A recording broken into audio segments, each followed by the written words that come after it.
हाँ जी बच्चा पार्टी, मैं विपिन एक बार फिर आपके सामने आ गया हूँ लेक्चर नंबर 7 के साथ। आज इस लेक्चर में मैं डिस्कस करने वाला हूँ स्मार्ट रीड ड्रिल नंबर 7 में जो पैसेज हमने आपके लिए पिक किया है उसके इंपॉर्टेंट वर्ड्स, इडियम्स, फ्रेजेस या फिर फ्रेजल वर्ब्स को। तो चलिए शुरू करते हैं with the very first phrase of the day which is reverse onus. क्या रेफरेंस लिखा है रिवर्स ओनस का, पढ़ते हैं एक बार। Unfortunately, certain crimes have led to the introduction of a reverse onus on an accused person with the result that there is no presumption of innocence. Okay, meaning क्या लिखा है?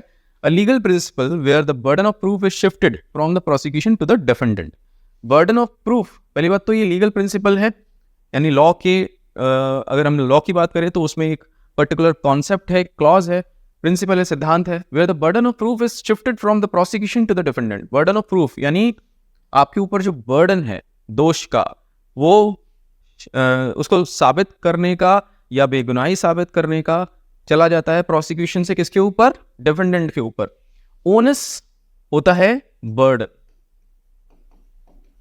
And reverse पलट गया, उसको बोलते हैं रिवर्स ओनस। समझते हैं इसको एग्जांपल के साथ। यहां पे भी वही सेम बात लिखी हुई सेकंड पॉइंट में, is a legal provision that requires an accused person to prove or disprove something such as an element of an offence or a defence. यहां से समझ में नहीं आएगा बट यहां से समझ में आ जाएगा, आई होप। ये अरविंद केजरीवाल जी का फोटोग्राफ है, आप देख रहे हैं। अभी रिसेंटली काफी न्यूज में रहे थे, इनका अरेस्ट हुआ था। एंड जो अरेस्ट हुआ था वो किस आई बिलीव लिकर जो पॉलिसी थी उसको लेके बोला गया कि बहुत बड़ा स्कैम इन्होंने किया है।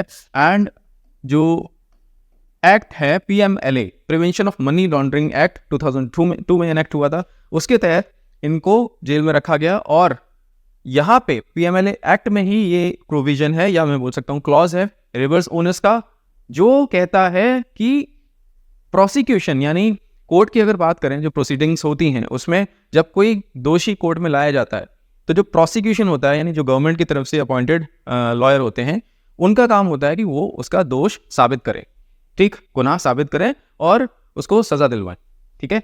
पर इस केस में जब रिवर्स ओनस का कॉन्सेप्ट लागू होता है तो यहाँ पे दोषी को खुद साबित करना पड़ता है कि वो बेगुनाह है, उसने कोई गलत काम नहीं किया।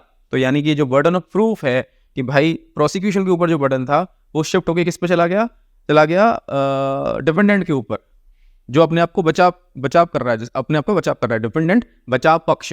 तो यहाँ पे अरविंद केजरीवाल जी को बचाना है, अपने आप को गिल्ट फ्री प्रूव करना है, न कि प्रोसिक्यूशन को इनको दोषी साबित करना है, ठीक है। आई होप आपको समझ में आ गया हो। देखिए क्या लिखा है यहाँ पे, The concept virtually requires an accused to prove his innocence rather than for the prosecution to prove his guilt. यानी accused को अपनी innocence prove करनी है कि सर मैंने कोई गलत काम नहीं किया, ना कि prosecution को उनका दोष साबित करना है। तो यानी ये जो onus था ये कैसा हो गया? रिवर्स हो गया, पलट गया। आई होप आपको समझ में आ गया हो रिवर्स onus का कॉन्सेप्ट। अब हमारे सामने 4 सेंटेंसेस पढ़ते हैं इनको। The new legislation introduced a reverse onus clause requiring defendants to prove their innocence rather than the prosecution proving their guilt. बिल्कुल सही बात है। In cases of environmental damage, the reverse onus is placed on corporations to demonstrate that their activities did not cause harm. Environmental damage की जब बात होती है तो जो corporations हैं, बड़ी बड़ी कंपनीज हैं, उनके ऊपर बर्डन चला जाता है कि वो प्रूव करें कि जो डैमेज है उनके कारण नहीं हुआ है, ठीक है। तो सेंटेंस कॉन्टेक्चुअली करेक्ट है। Third sentence, The judge explained that the reverse onus applies in this situation, shifting the burden of proof to the prosecution. No, ये कॉन्सेप्ट को अगर हमने अभी समझा तो उसके अकॉर्डिंग ये गलत बात लिखी हुई है। बर्डन ऑफ प्रूफ प्रोसिक्यूशन पे नहीं जाता है, डिफेंडेंट पे चला जाता है, यानी जो बचाव पक्ष है उसी को ही साबित करना है कि उसने गुनाह नहीं किया।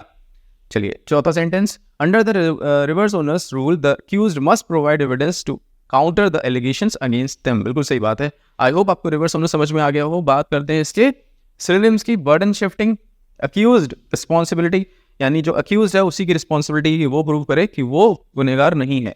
और दूसरी तरफ एंटोनिम्स में प्रोसिक्यूशंस बर्डन, यानी कि प्रोसिक्यूशन को के ऊपर बोझ है कि भाई उसे सामने वाले का गुनाह साबित करना है। चलिए समझ में आ गया लीगल प्रिंसिपल आपको। मूव करते हैं नेक्स्ट वर्ड पे विच इज ड्रैकोनियन। ड्रैकोनियन का क्या रेफरेंस लिखा है? The law is draconian and the supreme court has delivered several judgments holding the executive to account. Laws are rules that are really harsh and repressive. I believe reference यहाँ तक का था और ये जो लिखा है ये बेसिकली इसका मीनिंग लिखा है। ऐसे लॉज या रूल्स जो बहुत ज़्यादा कठोर हों, स्ट्रिंजेंट हो, स्ट्रिक्ट हो, उसको बोलते हैं ड्रैकोनियन। मीनिंग में क्या लिखा है देख लेते हैं। In ancient Athens Draco was a guy who made some seriously strict laws, so rules that are too restrictive or just plain unfair are called draconian. ऐसे नियम कायदे कानून जो बहुत ज़्यादा कड़े हों, अनफेयर हों, अजीब से लगें आपको, कोई लॉजिक ना लगे, स्टिल कड़े लग रहे हों आपको, सो हम बोलेंगे कि वो ड्रेकोनियन है. ये कहाँ से ओरिजिनेट हुआ वर्ड? एंशिएंट एथेंस में ड्रेको नाम का एक व्यक्ति था जो इस तरीके के रूल्स बनाने के लिए जाना जाता था, तो वहाँ से आ गया ये वर्ड ड्रेकोनियन. ठीक है, चलिए डिस्कस करते हैं और एग्जांपल्स के साथ. After banning jeans for women, UP का panchayat bans men for from wearing shorts. पहली बात तो औरतों के लिए जीन्स पे बैन लगा दिया, आप जीन्स नहीं पहन सकती. तो बड़ा अजीब सा लगता है, बिजार लगता है आज की डेट में, आज के इन्वायरमेंट में ये इमेजिन भी करना कि कोई आपको बता रहा है कि आपको क्या पहनना है क्या नहीं पहनना. तो खाप पंचायत डिसाइड कर रही है यूपी में कि भाई औरतों को जीन्स नहीं पहनने दी जाएगी, और ये तो छोड़िए मेन को यानी आदमियों को शॉर्ट्स नहीं पहनने दिए जाएंगे. तो ये जो डिसीजंस हैं बेसिकली कैसे हैं? ड्रैकोनियन हैं, बड़े अजीब से कठोर कानून जिनको हम बोल सकते हैं एब्सर्ड एज वेल, अतार्किक. एक और एग्जांपल है, ईरान में आज भी अगर कैपिटल पनिशमेंट यानी मृत्यु दंड किसी को देना होता है तो इस सिनेरियो में देते हैं. ओपनली उस व्यक्ति को एक गड्ढे में गाड़ देते हैं, हाथ उसके बंद नीचे चले जाते हैं, सिर ऊपर रहता है, और जो स्पेक्टेटर्स होते हैं उनसे बोला जाता है कि स्टोन पेल्टिंग करिए, पत्थर मारिए जब तक ये व्यक्ति मर ना जाए. तो कैसा रूल है? Again draconian. चलिए मूव करते हैं एग्जांपल्स पे, देखते हैं कौन सा सेंटेंस सही है कौन सा गलत. The new policy has been criticised as draconian with severe penalties for even minor infractions. हाँ जी, नई पॉलिसी जो बनाई गई है वो ड्रैकोनियन है और उसे क्रिटिसिज्म मिल रहा है. क्यों मिल रहा है? क्योंकि छोटे छोटे गुनाहों के लिए, बहुत छोटे छोटे गुनाहों के लिए, इन्फ्रैक्शंस, बहुत छोटे छोटे माइनर क्राइम्स, लाइक आपने पार्किंग में जो आपका पार्किंग था टाइम, उसमें आपने 1 घंटा ज़्यादा पार्क कर दी गाड़ी, या आप पब्लिक प्लेस में सिगरेट पी रहे थे, तो उसके लिए ड्रैकोनियन अगर लॉज हैं तो उसको क्रिटिसिज्म झेलना पड़ रहा है. बिल्कुल सही बात है. Draconian laws were praised for their leniency. No, यहीं पे समझ में आ रहा है ड्रैकोनियन लॉज को प्रेज कैसे किया जा सकता है, वो भी किस चीज़ के लिए? फॉर देयर लीनियंसी, यानी उसमें रिलैक्सेशन है, लीफ है, नहीं लीनियंसी कहीं नहीं है. ड्रैकोनियन में बहुत कठोर कानून होते हैं ड्रैकोनियन लॉज. चलिए, many citizens protested against the draconian measures imposed by the government to curb dissent. आवाज उठाना, किसी चीज के प्रति, किसी चीज के खिलाफ आवाज उठाना, डिसेंट. तो बहुत सारे सिटीजन्स प्रोटेस्ट कर रहे हैं कि भाई गवर्नमेंट ने जो आवाज उठ रही थी उसको कर्ब यानी दबाने के लिए क्या यूज किया? ड्रैकोनियन मेजर्स यूज किए, लोगों को जेल भिजवा दिया और लाठीचार्ज इतनी बुरी तरह किया कि बहुत सारे लोग हॉस्पिटल पहुंच गए. तो ये जो एक्शन था गवर्नमेंट का, ये कैसा था? ड्रैकोनियन, और उसके लिए लोगों ने प्रोटेस्ट किया. बिल्कुल सही बात है. The company implemented draconian cuts to employ benefits causing widespread dissatisfaction among the staff. Company ने ड्रैकोनियन कट्स इंप्लीमेंट किए कि भाई ऐसा नहीं होगा, अब ऐसा नहीं होगा, अब ऐसा नहीं होगा. पहले जो चीज़ें अलाउड थी, फॉर एग्जांपल किसी ऑर्गेनाइजेशन में मोबाइल फ़ोन पे बात करना अलाउड है, अचानक से किसी सर्टेन डे पे ये अनाउंसमेंट हो जाए या नोटिस लग जाए, अब से कोई मोबाइल फ़ोन यूज़ नहीं करेगा, स्विच ऑफ करके आपको रखना है, ठीक. या फिर आप एक कदम भी बाहर नहीं निकाल सकते ऑफिस प्रेमिसेस से. रिलैक्स, मतलब आपको अगर ब्रेक लेना है तो आप अंदर ही अपने केबिन में ही अंदर शांत होकर बैठिए, बाहर नहीं जा सकते बिल्कुल. तो ये कैसे लॉज हैं? ड्रैकोनियन. तो बिल्कुल सही सेंटेंस है ये भी कॉन्टेक्चुअली. चलिए मूव करते हैं सिनोनिम्स पे. हार्श, सीवियर, इंस्ट्रिंजेंट एंड अप्रेसिव, दबाए जाने वाले, कुचलने वाले. सिनोनिम्स का एंटोनिम्स की बात करें तो लीनियंट, मॉडरेट, जेंटल, फ्लेक्सिबल, यानी जहां पे फ्लेक्सिबिलिटी की गुंजाइश है. बिल्कुल सही है एंटोनिम्स. आई होप आपको ड्रैकोनियन समझ में आ गया हो. Next phrase is preventively detain. 2 words है इसमें. प्रिवेंटिवली यानी बचाव को सोचते हुए, बचाव को सोचते हुए, प्रिवेंट करना, पहले से ही बचा लेना किसी चीज को, बचाव को सोचते हुए क्या करना? डिटेन करना. अभी पढ़ते हैं इसको, रेफरेंस पढ़ लेते हैं पहले. Conservation of foreign exchange and smuggling activities led to a law authorizing the executive to preventively detain a person violating the provisions of the law. Okay, मैंने क्या लिखा है? To detain someone before they have committed a crime as a preventive measure. Detain करने का मतलब होता है किसी को नजर बंद कर लेना, उसको पकड़ लेना और कैद कर लेना एक तरीके से. कैसे? Before they have committed a crime, यानी जब उन्होंने क्राइम नहीं किया उससे पहले ही आप उन्हें पकड़ लें, क्योंकि आपको ये अंदाजा है कि ये क्राइम करने वाले हैं या कर सकते हैं, कुछ बिगाड़ सकते हैं आने वाले टाइम में. इसीलिए आपने क्या किया? उनको प्रिवेंटिवली डिटेन कर लिया, नज़र बंद कर लिया. जेल में भी बंद कर सकते हैं या किसी प्राइवेट स्पेस में भी बंद कर सकते हैं, तो उसको हम बोल सकते हैं प्रिवेंटिवली डिटेन करना. अब एग्जांपल है हमारे सामने. Mehbooba Mufti Omar Abdullah arrested after scrapping of article 370 5 अगस्त 2019 में, जब एनडीए गवर्नमेंट ने आर्टिकल 370 जम्मू कश्मीर में एब्रोगेट किया, उसको नलीफाई किया, तो जो उमर अब्दुल्ला हैं या जो महबूबा मुफ्ती हैं वो सड़क पे आने की कोशिश कर रही थी। इसके लिए प्रिवेंटिवली इन दोनों को डिटेन कर लिया, सो दैट वो कोई भी ऐसा स्टेटमेंट ना देते जिससे दंगे भड़क जाएं या सेंटिमेंट्स हर्ट हो जाएं लोगों के, तो इसीलिए इनको डिटेन कर लिया गया। In Jammu and Kashmir the public safety act has been used for preventive detention. For instance, in August 2019 following the abrogation of Article 370, several political leaders, including former Chief Ministers Mahbooba Mufti and Umar Abdullah, were detained preventively under this act. I hope आपको समझ में आ गया हो। Examples पढ़ते हैं। The court ruled that preventively detained suspects is always unconstitutional regardless of the circumstances. The court ruled that preventively detained, ना ये मुझे ग्रामेटिकली इसका स्ट्रक्चर ही गलत लग रहा है। यहाँ पे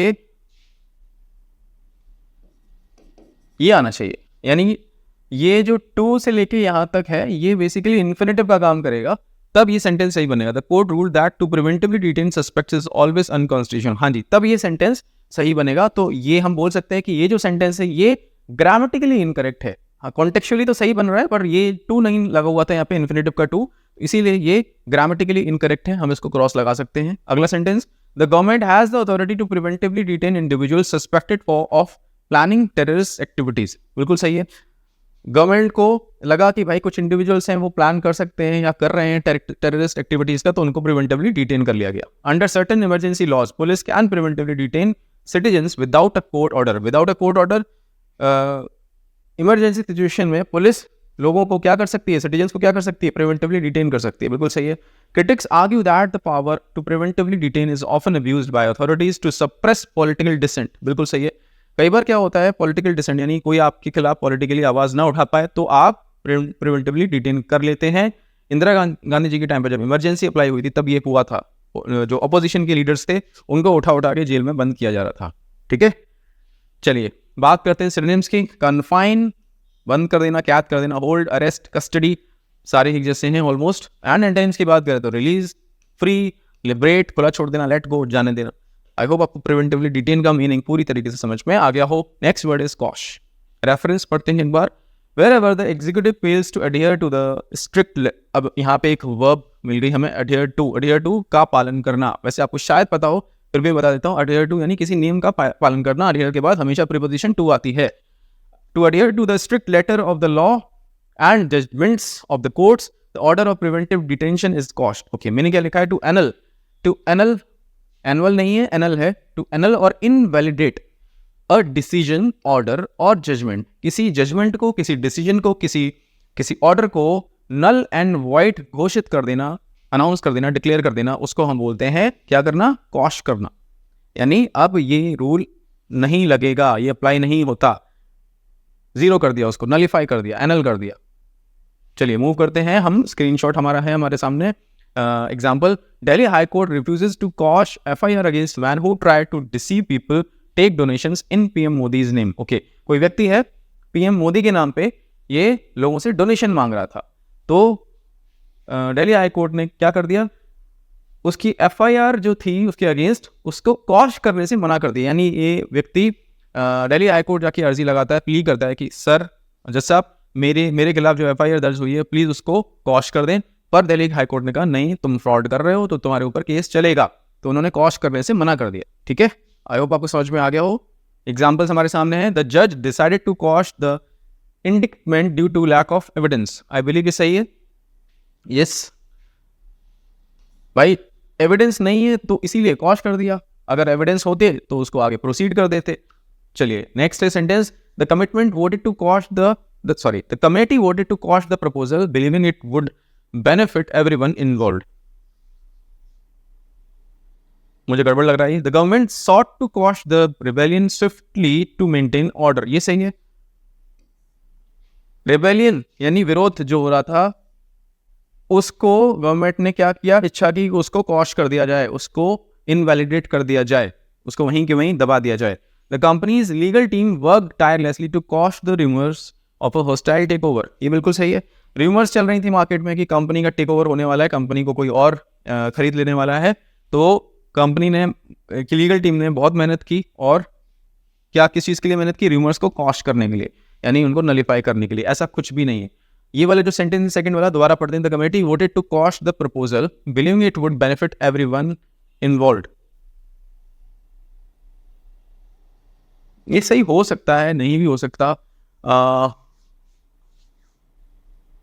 the committee voted to quash the proposal believing it would benefit everyone involved, dicey है, बट मैं बोलूंगा कि ये गलत है। क्योंकि गलत क्यों है? कॉश जब किया जाता है, ऑब्वियसली पहली बात तो प्रपोजल को कॉश करना थोड़ा सा यहाँ पे मुझे एब्सर्ड लग रहा है। और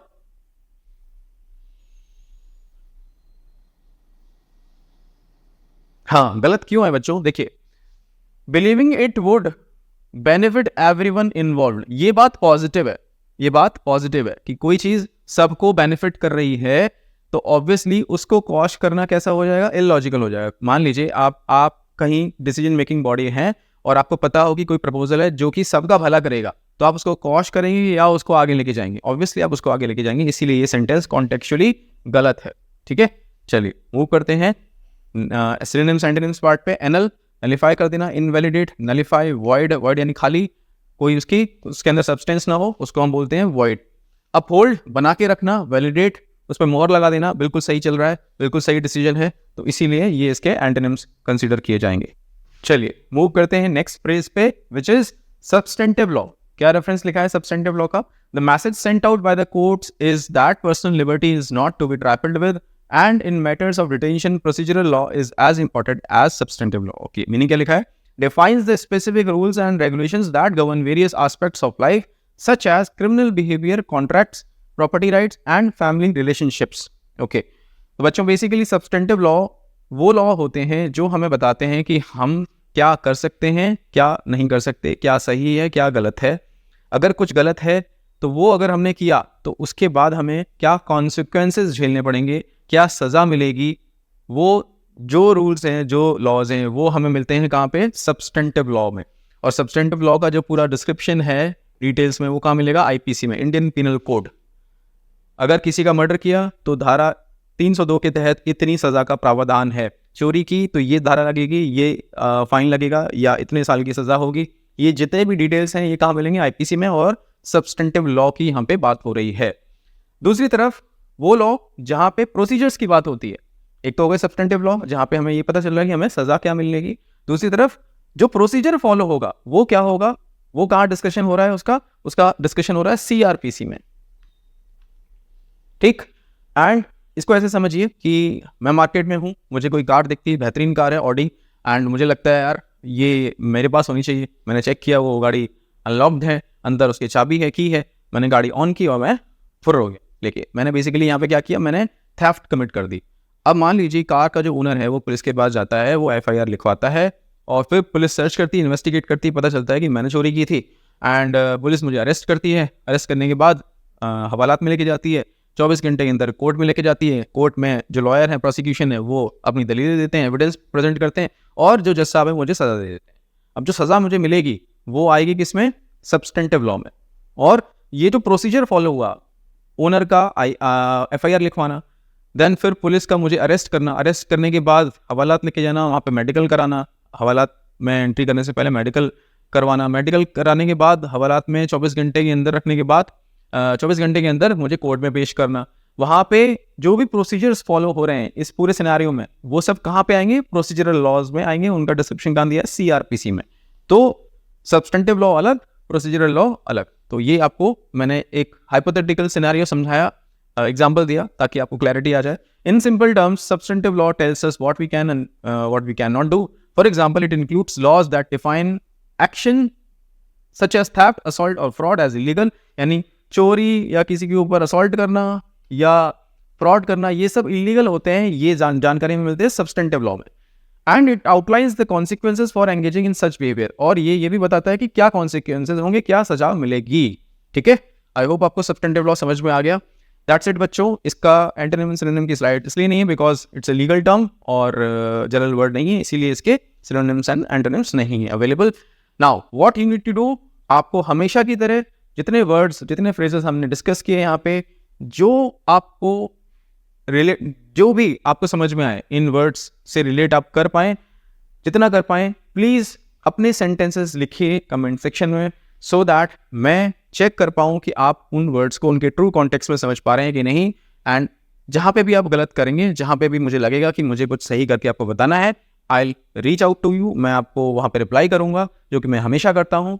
और इस पूरी एक्सरसाइज से बेसिकली क्या होगा, आप हर वर्ड को डेप्थ में जाके समझ पाएंगे।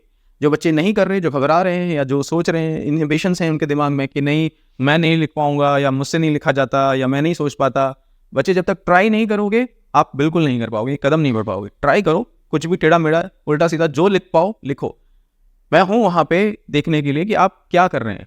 अगर अच्छा लिख पाते हो वेल एंड गुड, नहीं लिख पाते तो और अच्छी बात है, क्योंकि आप जब कोशिश करोगे तो और डेप्थ में जाके उस वर्ड को समझने की कोशिश करोगे तो और टाइम लोगे। जितना ज़्यादा अभी मेहनत करोगे उतना निखर के सामने आओगे वापस, क्योंकि कष्ट से ही कृष्ण मिलते हैं। पहले भी बता चुका हूँ, अब हमेशा ही बताऊंगा आपको, कष्ट से ही कृष्ण मिलते हैं, बार बार बोल चुका हूँ। ठीक है, चलिए। और दूसरा क्या, I am available on this user name on Telegram. जो भी बच्चे हमारे पेड सब्सक्राइबर्स हैं जिन्होंने अभी तक ग्रुप ज्वाइन नहीं किया है, प्राइवेट ग्रुप हमारा, ये मेरा टेलीग्राम यूजर नेम है। मुझे स्क्रीनशॉट शेयर करें अपने पेमेंट का, और मैं उसके बाद क्या करूंगा, आपको पेमेंट मैं आपको शेयर करूंगा अपने ग्रुप का इनवाइट लिंक। ग्रुप ज्वाइन करें, बिकॉज असली डिस्कशन और मेंटरशिप वहीं पे हो रही है। ये सब समझ में आ गया हो तो अब आपको क्या करना है, पूरी एक्सरसाइज को अटेम्प्ट करने के बाद जाना है आपको स्मार्ट रीड ड्रिल नंबर 7 पे, अटेम्प्ट करनी है पूरी एक्सरसाइज। एंड एक्सरसाइज अटेम्प्ट करने के बाद आपको उठानी है, आपको रिजल्ट स्क्रीन से आपकी आरसी स्पीड और आपका आरसी लेवल, और दोनों को मेंशन कर देना है स्क्रीनशॉट लेके। कहां पे ड्रॉप कर देना है, कहां पे, टेलीग्राम ग्रुप में, हमारे प्राइवेट ग्रुप में, so that I can check, I can assess, I can gauge a performance and then I will be able to help you accordingly. मैं विपिन मिलता हूं आपसे न्यू लेक्चर में कुछ नए वर्ड्स के साथ। Take care.